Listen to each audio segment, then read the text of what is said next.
que veníamos hablando, creo que en la primera clase, lo que veníamos hablando en el laboratorio. Vean la conformación acá de esos cuernos. Esos cuernos están suspendidos acá en el ligamento ancho del útero, y ese ligamento ancho está fijado hacia el dorsal de la cavidad abdominal, a diferencia de la vaca, que eso no estaba en la vaca, no está guindando, eso está bastante móvil y está hacia ventral. Entonces esto hace una diferencia en la evaluación reproductiva. Entonces esto, si nosotros lo viéramos, eso está así, mientras en la vaca está así, ¿verdad? Entonces de las cuestiones importantes, y este ligamento ancho creo que usted puede hacer la clínica para... no me agarre pata. No, es que la patada a mí sí me costó mucho cuando la llevo, siempre está en su actividad.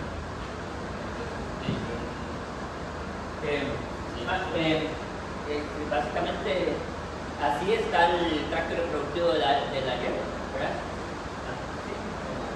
Pero digamos, si no está el cierto. Ok, ¿cómo hago yo? Porque, o sea, yo tocaba y, pero yo no hice los cuernos, o sea, no le diferenciaba. Esto es lo que yo tengo que hacer en la yegua. Aquí esto va a estar en el borde de la pelvis. Yo meto la mano, llego al borde de la pelvis y coloco la mano así en canasta. Y me vengo hacia el caudal, barriendo, pero así en canasta, no es así, ¿verdad? Es así en canasta, recogiendo para enganchar. Ahí voy a enganchar los cuernos, ¿verdad? Porque los cuernos están así. Entonces, si están así, si están así, yo meto la mano y jalo acá, aquí a huevo me lo tengo que encontrar. Entonces, acá yo lo voy a enganchar con la mano. Entonces, pero ahí voy a estar dependiendo de que ese útero tenga suficiente tono para ubicarlo. El problema es que ese útero no tenga tono y ahí realmente me va a ser difícil encontrarlo. O la otra es que esté preñada. Bueno, si está preñada, yo voy a jalar y no voy a encontrar nada. Entonces ahí es donde...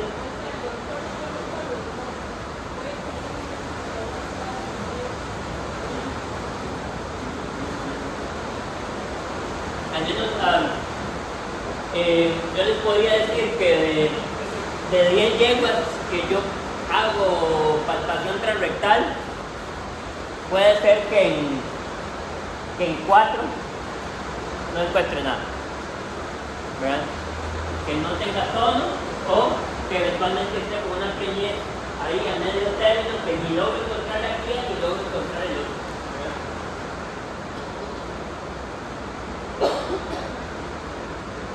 Entonces,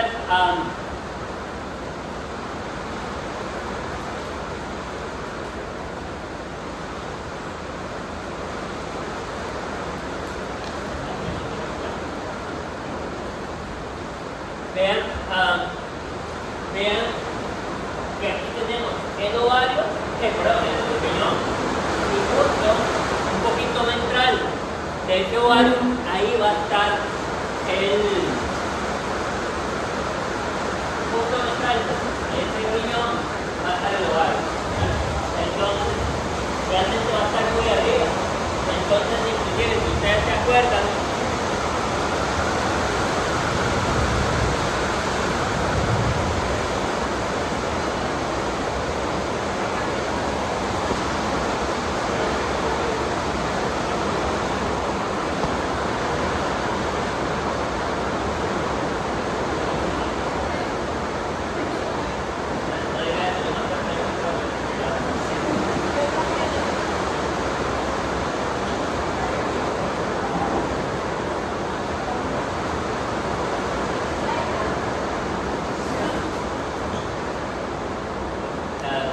entonces, sí, es importante recordar que los ovarios están muy cerca de los riñones, ¿verdad? Entonces, para abordarlo,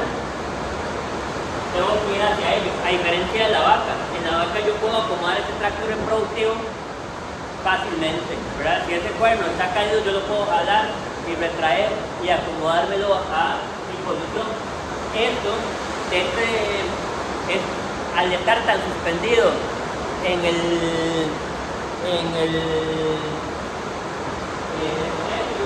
ligamento ancho, no va a permitir mayor movilización. Entonces, a diferencia de la vaca, que yo la acomodo, yo tengo que ir a él. Y hay otra cuestión importante.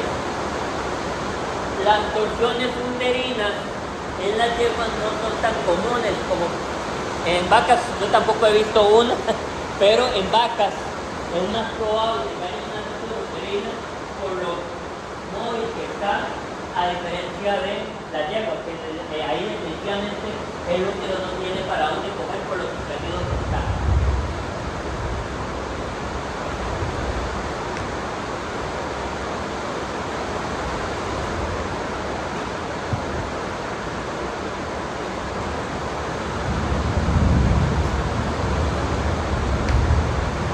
Este cervix en la yegua, como les venía diciendo, ni siquiera tiene anillos como el de las vacas, ¿verdad?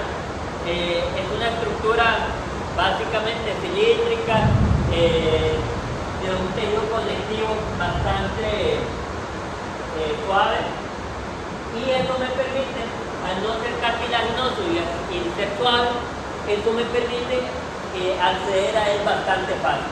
Entonces, yo puedo meter la mano a través de la vagina y manipular ese cervix. Y si yo me saco el gato para estarlo dilatando, lo puedo terminar abriendo, ¿verdad? Y si lo abro, puedo eventualmente la liberación de prostaglandinas que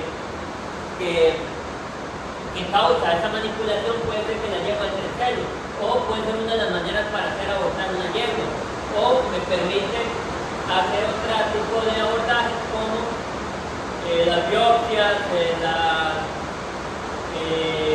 citologías endometriales, que más adelante lo vamos a ver. Inclusive, muchas veces uno mete el dedo y ese cervix no es lo suficientemente grueso, no es lo suficientemente largo, y yo logro atravesar todo ese cervix y llegar al endometrio o al llegar al útero con el dedo. Igual que en las vacas, ¿verdad? Tenemos el infundíbulo, tenemos el oviducto,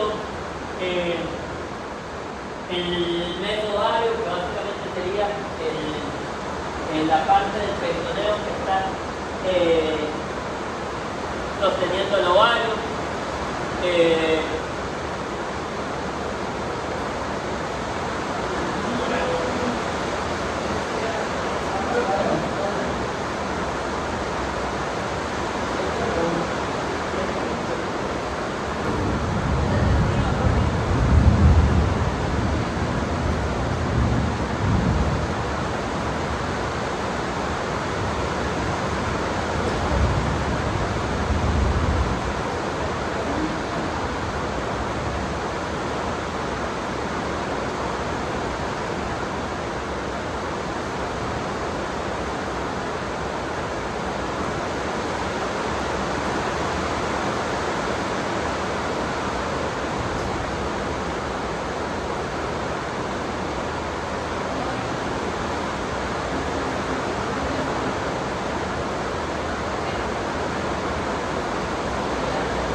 Aquí hay otra cuestión también importante. Por ejemplo, uno eventualmente en las vacas, si uno quisiera hacer alguna cirugía o quisiera hacer una ovariostomía, usted realmente puede sacar ese tracto reproductivo fácilmente con un abordaje por la parotomía, ¿verdad? Esto no se puede sacar, ¿verdad? Entonces, desde el punto de vista quirúrgico, hacer una cirugía de un ovario en una yegua implica acercarse a ella, a diferencia de las vacas.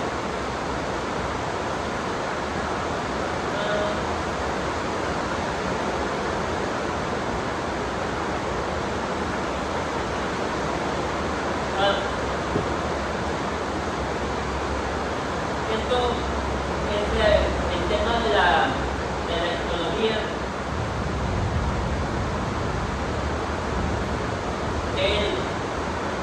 El tracto reproductivo es importante en la lengua. Yo les hablaba a ustedes de la fibrosis periglandular quística, ¿verdad? De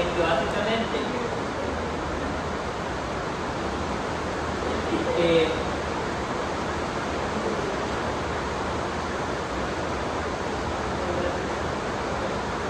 básicamente es una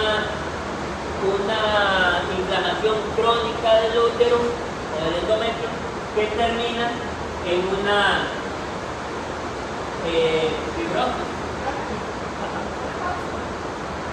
de inflamación crónica, ¿verdad? Si el útero tiene una inflamación crónica, eventualmente va a desencadenar en una fibrosis, ¿verdad?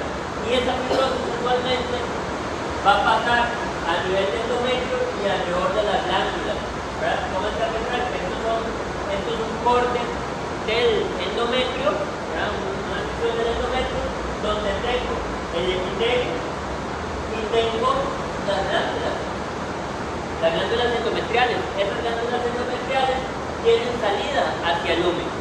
¿Qué pasa si se empieza a formar fibrosis alrededor de esas glándulas y empiezan a cerrar la salida de esas glándulas? Empieza a acumularse líquido dentro de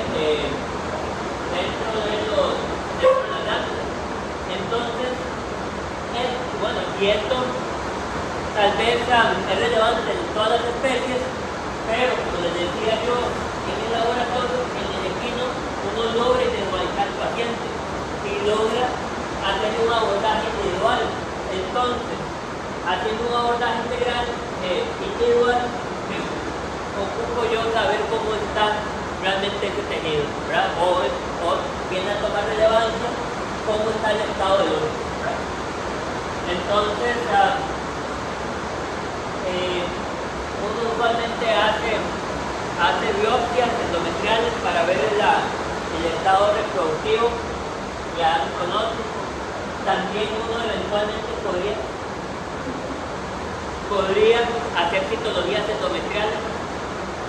Las citologías endometriales me van a recoger las células de la mucosa, pero toda la arquitectura de cómo están las glándulas, eso la citología no me lo va a facilitar. Entonces ahí es donde viene el tema de la biopsia. Habíamos hablado en vacas de las barreras anatómicas para proteger el útero. Entonces habíamos hablado de los labios vulvares, habíamos hablado en yeguas es muy evidente el pliegue vaginal. Este es el pliegue vaginal y después tenemos lo que es el cervix. Entonces, este pliegue vaginal muchas veces cuando uno se pone a hacer vaginoscopía, usted llega y se lo topa ahí. Y muchas veces a uno le da miedo, ¿verdad? Pensando que ahí ya está en el fondo de la vagina. Pero realmente esto es un pliegue vaginal.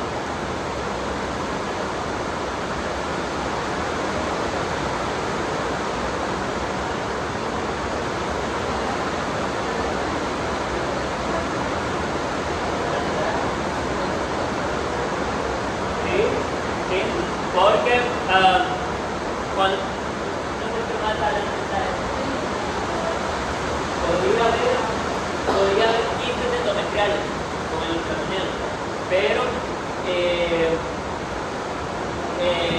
dar un pronóstico de qué tan la fibrosis puede haber, la única manera es con la biopsia. Porque usted con el ultrasonido va a ver la acumulación de líquido, pero ¿qué tantas capas hay de fibrosis alrededor de la glándula? La única manera es con la biopsia. Y bueno, contra las... Esto era lo que yo les hablaba a ustedes de las...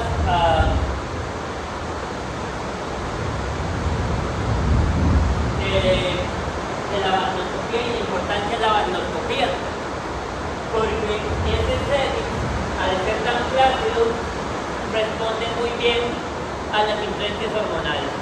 Entonces, ese cervix va a variar su tono dependiendo en la etapa del ciclo estral en que se encuentre la yegua.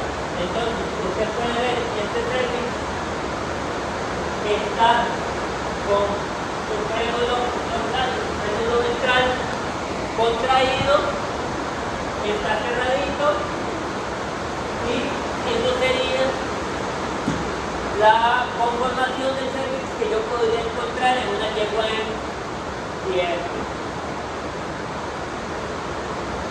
Este cervix, donde yo veo el frénulo dorsal,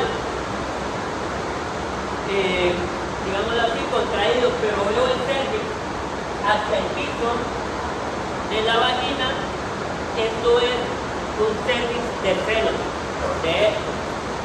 Y si yo ya llego y veo los frénulos completamente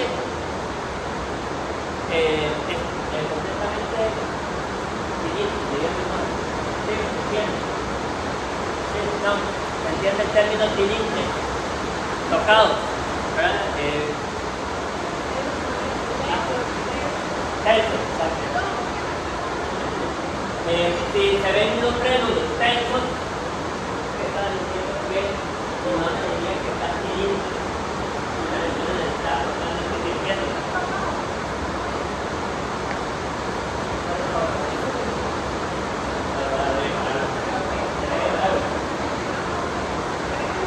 Entonces, si están tensos, eso es indicativo de una yegua gestante, ¿verdad? Entonces, vean que el cervix me va cambiando de acuerdo a la etapa del ciclo estral o al estadio reproductivo en el que se encuentra.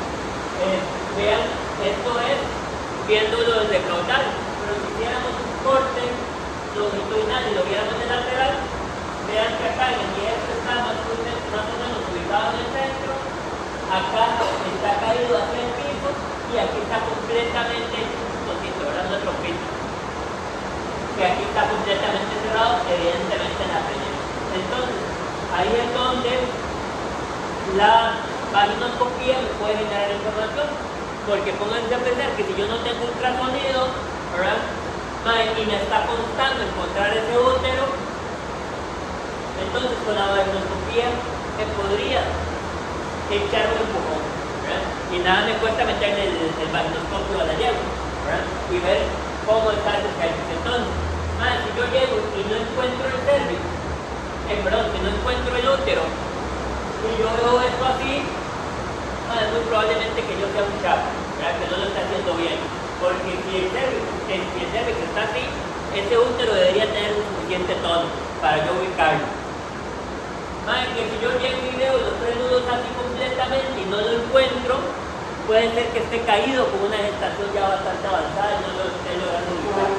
O que si lo veo de esta manera y no lo encuentro, puede ser que por la influencia progestágena del diestro no tenga tono y me esté costando encontrarlo, pero ya no por chapo, sino porque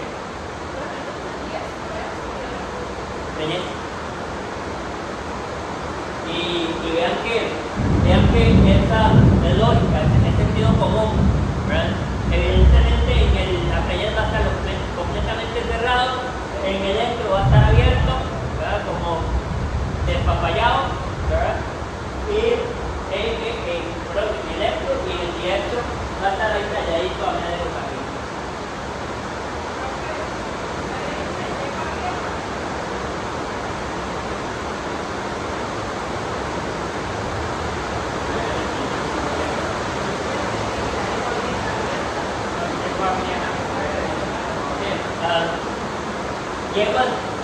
Yeguas que no se han cargado y no han parido y llegan a los 7, 8 años, este cervix se va a ir notando, se va a ir cerrando, ¿verdad? Y ya, aunque esté en celo, no se va a abrir. Básicamente quedaría casi así durante todo el ciclo.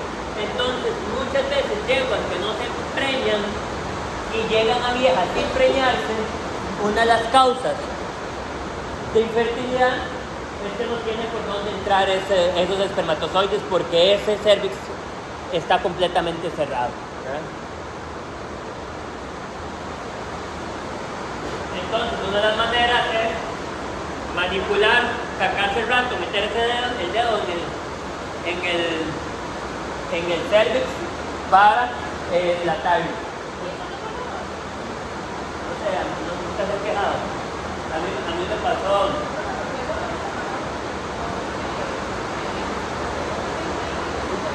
Sí, no sé qué tipo de cervix tendrán las mujeres, cómo será el cervix de una mujer, pero en la yegua es bastante regular. Y hay otra cuestión es que evidentemente no se hace alcohol, ¿verdad? Al menos yo lo hago yo lo hago con delicadeza. Entonces, me pasó con una yegua, andamos en gira de búfalo y el niño llega y me dice, doctor, ¿me puede hacer un ultrasonido a esta yegua? Es que esta yegua no se preña. Y casualmente el día que yo llego y le hago el ultrasonido, la yegua está en cero. Y era, no sé, una yegua de 12 años que no la había preñado. Yo llego, le hago el ultrasonido con un foliculosis. Entonces le digo a la mamá, ¿usted puede llevar esta yegua al caballo hoy? Sí, le voy a dilatar el cervix. Entonces luego ya empiezo a jugar con el cervix, a abrir el cervix y la llevo. Y después de no sé cuántos saltos y después de 12 años me puede cargar con toda esta manipulación de ese cervix para abrirlo, logró quedar preñada la yegua. Entonces el tema de la estenosis del cervix en yeguas viejas que no han parido es una realidad. ¿Así?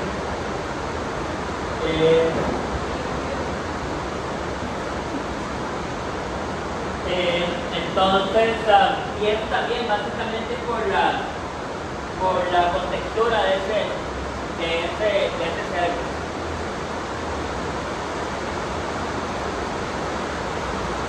Habíamos hablado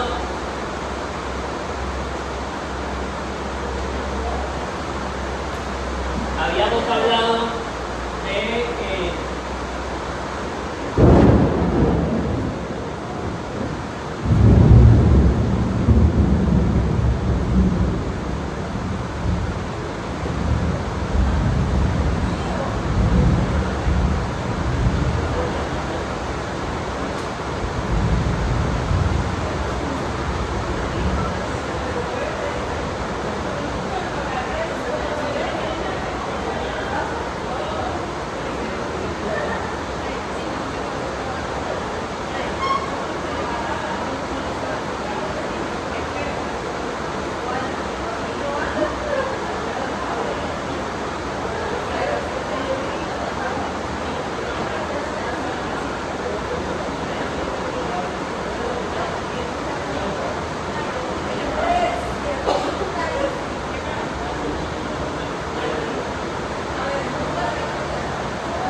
del tema de la estacionalidad y que las búfalas eran reproductoras de días cortos, ¿verdad? Que ellas entraban en etapa reproductiva cuando el ciclo era más corto, cuando el día era más corto. Y esto tiene sentido hay muchas especies que uno uno lo logra entender.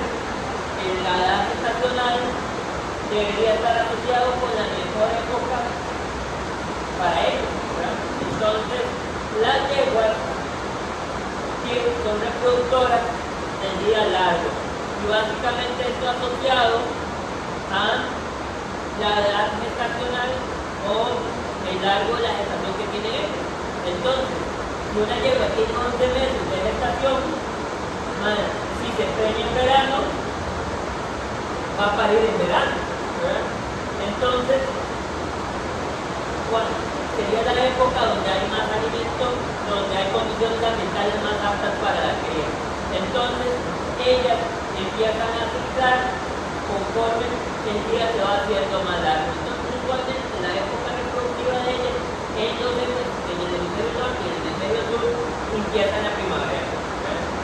Empieza en la primavera, está fuerte en el verano y conforme se acerca el otoño el invierno va decayendo.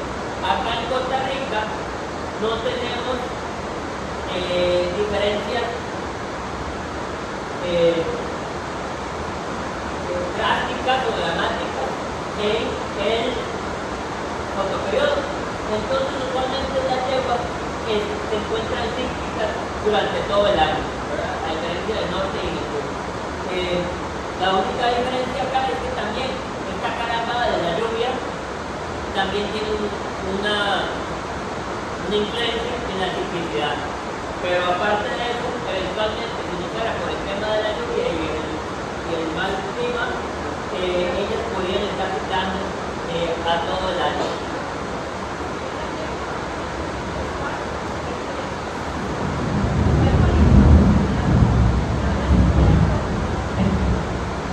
No, igual se dilata y se contrae, que vaya creciendo más certificado, ¿verdad?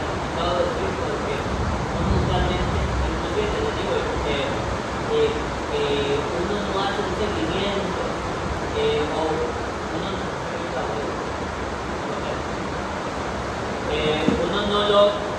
uno no logra llevar un historial suficiente para reconocer que ese tema se ha tirado o ha crecido o no ha crecido, ¿verdad? Entonces, y como no es tan fácil de palpar o tan identificable,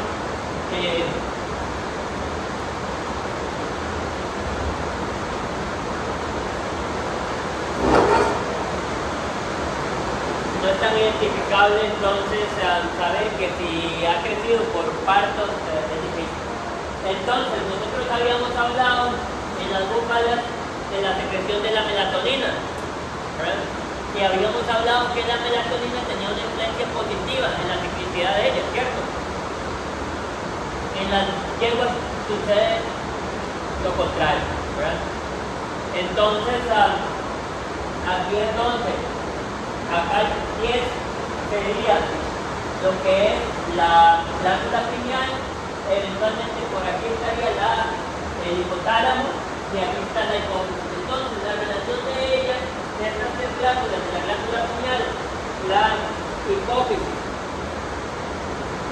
la glándula pineal, el hipotálamo y la hipófisis, va estrechamente relacionada, ¿verdad? Entonces, la secreción de melatonina puede suspender la secreción de GNRH, o más bien, puede suspender la secreción de GNRH, y esto afectar el eje hipotálamo pituitario gonadal.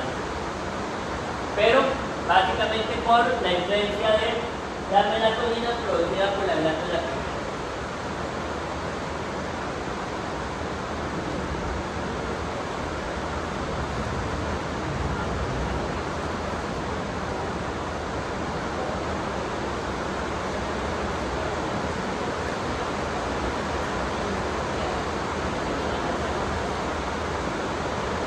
Esto es básicamente lo mismo que hemos visto, lo mismo que vimos en los bovinos, ¿verdad? Básicamente también pueden haber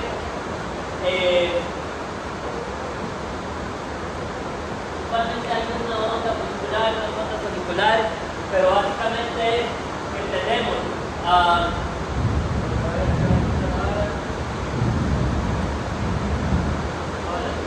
entonces podemos tenemos la ovulación para que se dé la ovulación tenemos un pico de LH. Después de ese pico de LH viene un pico de FSH que va a estimular el crecimiento folicular. Se da la ovulación, tenemos un cuerpo lúteo que va a ir creciendo, ¿verdad? Acá tenemos la progesterona, que cuando hay electrólisis, evidentemente ese cuerpo lúteo va a ir reduciéndose y bien cómo se representa el cuerpo lúteo, ¿verdad? Está inmerso dentro del ovario, no sobresale como en la vaca, ¿verdad? Entonces, y otra cuestión, y esto sucede así en la naturaleza.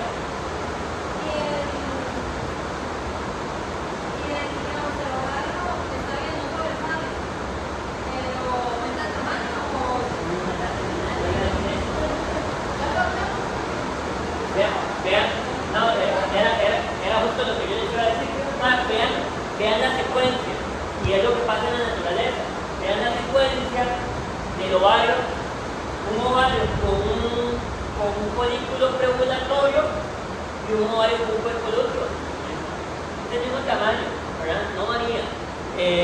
Entonces es difícil por morfología llegarle, ¿verdad? Y vean el tamaño del cuerpo lúteo y vean el tamaño del folículo, ¿verdad? Son muy similares, a diferencia de la vaca, ¿verdad? En la vaca sí, el cuerpo lúteo sí es mucho más grande que el folículo, ¿verdad? Entonces, esto es básicamente lo mismo, ¿verdad? Entonces, si tenemos la ovulación, tenemos un pico de LH, si tenemos una onda folicular que va a ir creciendo, tenemos un pico de FSH, para que se dé el reclutamiento, tengamos un folículo dominante. Cuando ese folículo dominante ya está, tiene que caer la progesterona, tiene que aumentar la prostaglandina. Una vez que ese folículo va a ir creciendo, van a ir aumentando los estrógenos, y básicamente la misma cascada, los mismos eventos, la misma lógica que pasa en las vacas, ¿verdad?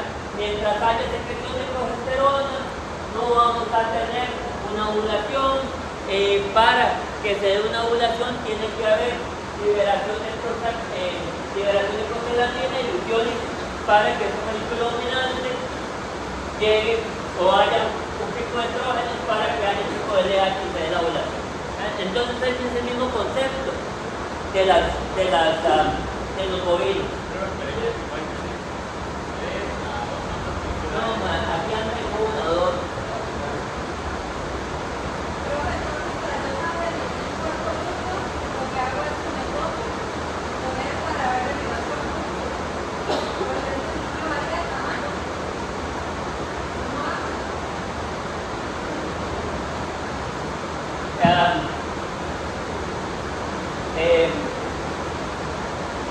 Sí. Usted puede ver un cuerpo lúteo, ¿verdad? Y aquí hay algo interesante. Viendo el cuerpo lúteo y viendo si hay un cuerpo lúteo, no hay folículos dominantes, usted más o menos ya podría pensar en qué etapa del ciclo está, ¿verdad? Y hay otra cuestión también importante, yo se los decía antes. El tema de cuando uno hace una modulación reproductiva y sigue el sistema, ese va, cervix, retraíble, ubicar el cervix retraíble, asimetría, pero no es el tema de solo la asimetría, ¿verdad? Y ya le vamos a ir agregando variables al asunto. No es solo el tema de asimetría, es el tema del tono, ¿verdad? El tono es muy importante, ¿verdad? Y en las yeguas todavía es más importante, ¿verdad? Porque te falta todavía información. Entonces, el tono, como no puedes identificar un cuerpo lúteo por palpación, el tono te puede dar también idea de cómo está esa actividad hormonal en el ovario. Entonces, si hay secreción de estrógenos, puede encontrar un tono, ¿verdad? Entonces, ahí, entre más información usted tenga, un diagnóstico más cercano usted va a dar y más acertado. Y esto es, muchas veces uno no lo hace por mera pereza mental, ¿verdad? Porque al fin de cuentas, nada cuesta pegar una tocadita al tono. Entonces, si ustedes están viendo asimetría, se están palpando, pues también palpen el tema del tono, porque eso les puede dar información. Que evidentemente el panorama se completa con el ultrasonido, pero usted ya se va haciendo una imagen mental de qué es lo que pueda estar pasando. Y volvemos a lo que siempre les he dicho. El ultrasonido es una herramienta diagnóstica, no es el diagnóstico. Ustedes lo van a ir a meter para ir a confirmar lo que ustedes ya están en el mapa mental que están formando, ya lo han identificado.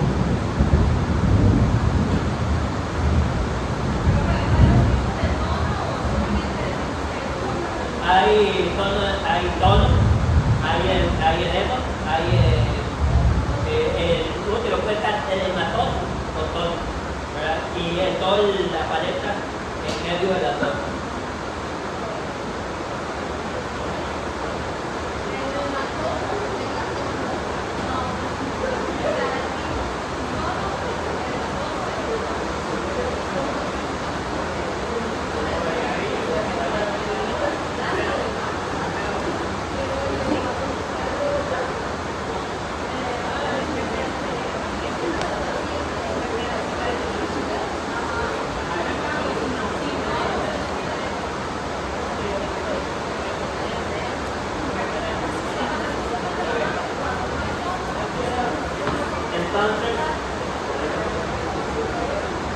Entonces les decía, usualmente las yeguas pueden tener una o dos ondas moleculares,